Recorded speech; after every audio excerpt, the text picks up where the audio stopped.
নমস্কার, কেমন আছেন সকলে? আশা করি আপনারা সকলে খুব ভালো আছেন। আমিও খুব ভালো আছি। আজকে চলে এলাম একটু অন্য ধরনের ভিডিও নিয়ে। যে আমার ছাদ বাগানের ড্রাগন গাছ থেকে পাকা পাকা ড্রাগন পাড়া হচ্ছে। আজকে একসাথে প্রচুর ড্রাগন পেকেছে, সেটাই আপনাদের সাথে শেয়ার করতে এলাম। ড্রাগন গাছের যত্ন, কুড়ি আসা থেকে ফল পাকা অবধি সমস্ত কিছুই আপনাদের সাথে শেয়ার করে থাকি।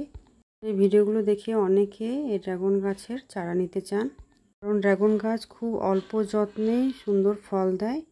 দেখুন আমার এই ড্রাগন গাছটায় প্রত্যেকটা ডালে ভরে ভরে ফল রয়েছে। এক একটা ডালে প্রায় 3-4টে করে ফল এসেছে। তো এই ফল ধরা ডাল থেকে চারা করে গাছ লাগাতে পারলে সামনে বছরই ফল পাওয়া যাবে। নিয়ে আসছে শীতকাল, তখন চারা তৈরির সিজন। তো যারা এই গাছের চারা নিতে চান অবশ্যই যোগাযোগ করুন। আর যারা আগে থেকে বলে রেখেছেন তারা তো অবশ্যই পেয়ে যাবেন, কারণ ফল পেরে নেওয়ার পর সেই ডালগুলো থেকে চারা বসিয়ে দেওয়া হয়েছে। সেগুলো প্রায় তৈরিও হয়ে গেছে। ফল পেরে নেওয়ার পর সেই ডাল থেকে চারা তৈরি করে এই 1 বছরের মধ্যেই সেই গাছগুলোতে ফল এসে যায়। দেখুন আমার এই মাদার গাছ থেকে তৈরি ওই গাছগুলোতেও ফল এসে গেছে।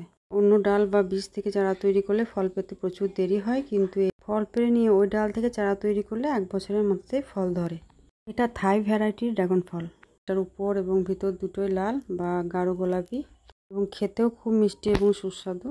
একটা ডালে এতগুলো ফল থাকা সত্ত্বেও দেখুন সাইজগুলো খুবই সুন্দর মোটা মোটা হয়েছে। তাই এই গাছ লাগিয়ে যারা এরকম সুন্দর সুন্দর ফল পেতে চান তারা অবশ্যই যোগাযোগ করুন স্ক্রিনে দেওয়া নম্বরে, বা ইনবক্সও করতে পারেন। আর এই থাই ভ্যারাইটির চারা গাছ কিনতে গেলে নার্সারিতে প্রায় 300 টাকা দাম নেয়, কিন্তু তার থেকেও কম দামে আমাদের কাছে পেয়ে যাবেন। অধিক ফলনশীল এবং উচ্চমানের ড্রাগন ফলের চারা পেতে অবশ্যই খুব তাড়াতাড়ি যোগাযোগ করুন।